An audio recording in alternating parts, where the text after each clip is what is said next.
గ్రామాలే దేశానికి పట్టుకొమ్మలన్నారు మహాత్ముడు. కానీ ఇప్పుడు పరిస్థితి ఎలా ఉంది? సుఖశాంతులతో వర్ధిల్లాల్సిన గ్రామాల్లో కనీస సౌకర్యాలు ఉన్నాయా? పల్లెల్లో జనజీవనం ఎలా ఉందన్న దానిపై మెదక్ జిల్లాలోని తండాల్లో విద్యార్థులు సర్వే నిర్వహిస్తున్నారు. మెదక్ జిల్లా కౌడిపల్లి మండలంలోని తండాల్లో పర్యటన షురూ చేశారు విద్యార్థులు. గ్రామాలు, తండాలను పైలట్ ప్రాజెక్టు కింద తీసుకుని అక్కడి పరిస్థితులపై సర్వే నిర్వహిస్తున్నారు. ప్రజల స్థితిగతులు, జీవన విధానంపై అధ్యయనం చేస్తారు. ఆర్థిక స్థితిగతులు, వృత్తులు, మౌలిక వసతులు, అనారోగ్య సమస్యలను పరిశీలిస్తారు. 5 రోజుల క్యాంపు నిర్వహించి గ్రామాభివృద్ధికి తగు సూచనలివ్వనున్నారు. అంటే వాళ్ళ జీవన విధానం ఏంటిది, వాళ్ళు ఎలా జీవిస్తున్నారు, వాళ్ళ ఫైనాన్షియల్స్ ఎలా ఉంటుంది, వాళ్ళు హెల్త్ కేర్ ఎలా తీసుకుంటారు, అవన్నీ తెలుసుకోవడానికి వచ్చాము. వాళ్ళు ఎలాంటి ఇళ్లలో ఉంటున్నారు, వాళ్ళ ఆరోగ్యం ఎలా ఉంటుంది, అవన్నీ తెలుసుకోవడానికి మేము ఇక్కడ వచ్చాము. కొన్ని దగ్గర ఏమో వాటర్ ఉంటే ఎలక్ట్రిసిటీ లేదు, ఎలక్ట్రిసిటీ ఉంటే వాటర్ లేదు. వాష్రూమ్స్ కొన్ని దగ్గర ఉంటే వాటర్ లేదు, వాష్రూమ్స్ కట్టించుకుంటున్నారు కానీ అక్కడ వాటర్ లేదు వాళ్ళు యూజ్ చేయడానికి. ఇక్కడేమో వాటర్ ఉంది కానీ ఇక్కడ వాష్రూమ్స్ లేవు. వాష్రూమ్స్ ఉన్నా కానీ నీళ్లు ఎలా తీసుకురావాలో వాళ్ళకి తెలీదు. అండ్ డ్రైనేజ్ సిస్టమ్ కూడా ఇక్కడ సరిగ్గా లేదు. విలేజెస్ మనకి మెయిన్గా ఉంటాయి. అన్నిటికీ ఎన్ని రకాల ఫండ్స్ వచ్చినా ఎన్ని వచ్చినా కానీ విలేజెస్లో డెవలప్మెంట్ అనేది కనబడట్లేదు. మేము ఆ డెవలప్మెంట్ గురించి తెలుసుకోవడానికి, దాని గురించి స్టడీ చేయడానికి వచ్చాము. ఇప్పుడు మెయిన్గా చూసుకుంటే అయితే ఇక్కడ రోడ్ సదుపాయం అనేది కరెక్ట్గా లేదు, ఇంకా టాయిలెట్ సదుపాయం అనేది లేదు.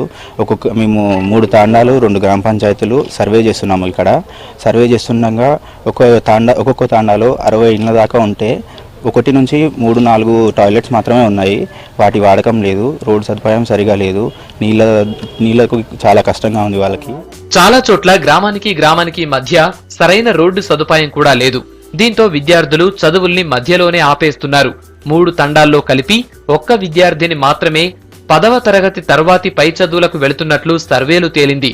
పేరెంట్స్ లో అవగాహన లేకపోవడమే ఈ పరిస్థితికి కారణమంటున్నారు విద్యార్థులు. నేను చూసిన దాంట్లో వాళ్ళకు 6th 7th వరకు చదివిస్తున్నారు. దాని తర్వాత పనికి తీసుకెళ్లడము, ఇవాళ మాకు గడవలేదని హాస్టల్స్ ఉన్నాయి. హాస్టల్లో వేస్తే మళ్ళీ హాస్టల్లో ఫుడ్ సరిగా ప్రాబ్లం అవుతుంది. మా పిల్లలకు అపెండెక్స్ కానీ ఇవన్నీ రావడం జరుగుతుంది. అందుకనే మేము హాస్టల్కి పంపించట్లేదు. అక్కడ హాస్టల్లో వేసి బాధపడడం కంటే మా పిల్లలు మా దగ్గర నుంచి చదువుకోవడమే మాకు ఇష్టమని వాళ్ళు అంటున్నారనమాట. పారిశుద్ధ్య సమస్య ఇక్కడ ప్రధాన సమస్యగా ఉంది. ఇండ్లలో సరైన బాత్రూమ్స్ లేవు, సరైన వైద్య సౌకర్యాలు కూడా లేవు.